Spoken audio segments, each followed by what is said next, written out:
Let's go over the 6 best vlogging cameras for under $1,000. Now, I'd say if you're looking to get started with shooting video, chances are the device in your pocket is good enough to get started, but that is probably not why you are watching this video and you want a dedicated video camera, which does have other benefits. So let's take a look at 6 of them. Now, few things on the criteria for what makes a good vlogging camera. 1, it's got a front-facing screen so you can easily self-record. 2, it's got decent audio or decent audio inputs for adding an extra microphone. And 3, it has solid image stabilization so you can get great handheld shots. So that's sort of the criteria that we're looking at all these cameras for. So let's jump into them. All right, so first up, we've got the Sony ZV-1. This is a great pocket vlogging camera. It can shoot 4K video at a bitrate of 100 megabits per second when shooting in XAVC. It's got a built-in 24 to 70 millimeter full frame equivalent lens, which is flexible enough to cover most setups, face shots to close-ups. It's also got some pro-level features like being able to record in S-Log 2 and 3. Built-in microphone, captures clear audio, but it also has a port to connect an external microphone. Downsides, battery life isn't that great, and it has limited touch features, and also because it has that built-in lens, you can't swap it out or go to anything wider. But the trade-offs aren't too bad for a pretty affordable, well-rounded vlogging camera. All right, and next one, we've also got another one from Sony, the Sony ZV-E10.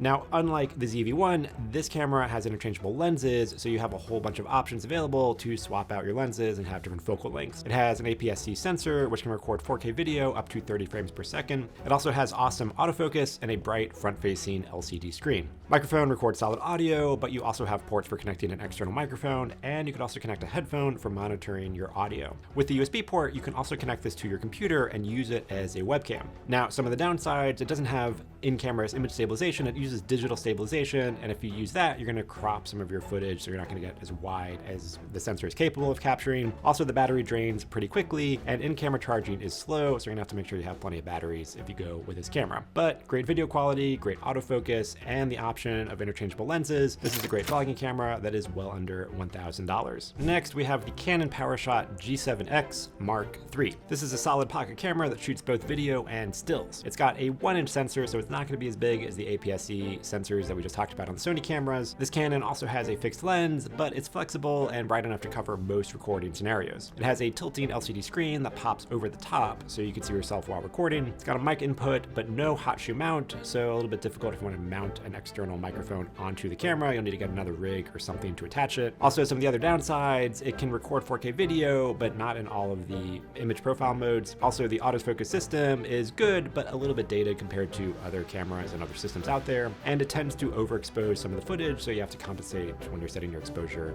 for that. But solid camera with Canon's excellent color science, and it's great for both video and stills under $1,000. Next, let's jump over to Fuji with the Fujifilm X-S10. This APS-C camera can shoot 4K video up to 30 frames per second. Unlike the other cameras, this has built-in in-body image stabilization, so there's no digital cropping for stabilizing the footage. It's small, but it has a strong build quality with a big grip that works great for longer telephoto lenses. Fuji is known for having some of the nicest looking video out of the camera, and it even comes with film simulation modes to make your video look like different types of film stock straight out of the camera. Don't have to deal with it processing in post, and it looks really good. You also have the option to unlock even higher quality video if you connect the HDMI port to an external recorder like an Atomos. If you connect it with that, you can record 4K video at 10-bit 422 color space, so unlocking higher bit rates and more color space options with that external recorder. It's got a microphone input so you can connect an external microphone, and there's also an included USB-C adapter to plug in where you can also connect headphones to monitor your audio. So solid camera, good color options right out of the box, and it comes in at just under $1,000. All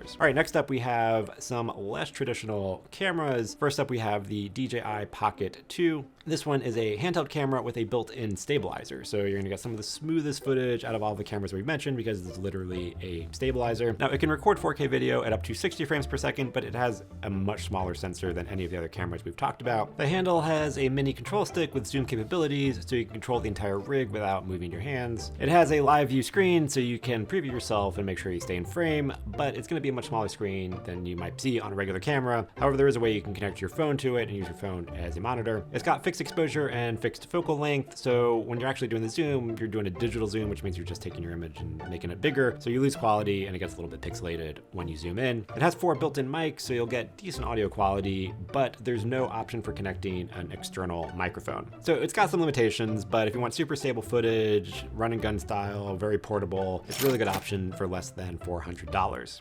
And lastly, we've got the GoPro Hero 11 Black. Yes, GoPro is known as an action camera, but they've come a long way to being a solid overall video camera for only a few $100s. Camera settings now have plenty of framing options of adjusting the way the image is framed, so you're not stuck with a super wide angle view, which GoPro was originally known for capturing all the action footage. It has like non-stretched normal views. You also get really impressive color space quality. So you get 10-bit 5.3K footage at 60 frames per second, or if you're doing 4K video, you can do 120 frames per second. Rugged camera, it's been proven, you can throw this thing around. It's waterproof, you don't even need a case anymore. The entire unit is waterproof built in. It's got a front-facing screen now, so you don't have to worry about being able to see yourself. You can see it on the front-facing screen. The built-in microphones are okay, but there is an available media mod frame that you can pop the camera into. It's $80. It adds a directional mic, another port where you can connect an external mic to it, a 3.5mm jack for an external microphone, and it has two cold shoe mounts so you can attach lights or that extra microphone to your GoPro. Also, other accessory that makes it more of a vlogging camera, there is the Volta grip, which adds a bunch of buttons onto the grip so you can have full camera control right from your thumb, and it's got a built-in battery that you can plug into the camera so you can get extended recording time. So lots of options and accessories to get a solid, rugged vlogging camera out of GoPro for only a few $100s. And that's it. Let me know what you thought of our picks, and if you have your own camera recommendations down in the comments below. If you found this video useful, please give it a thumbs up, and be sure to subscribe for more videos like this. Also, check out our other camera roundups in this playlist right here. Thanks for watching. I'll catch you in the next episode.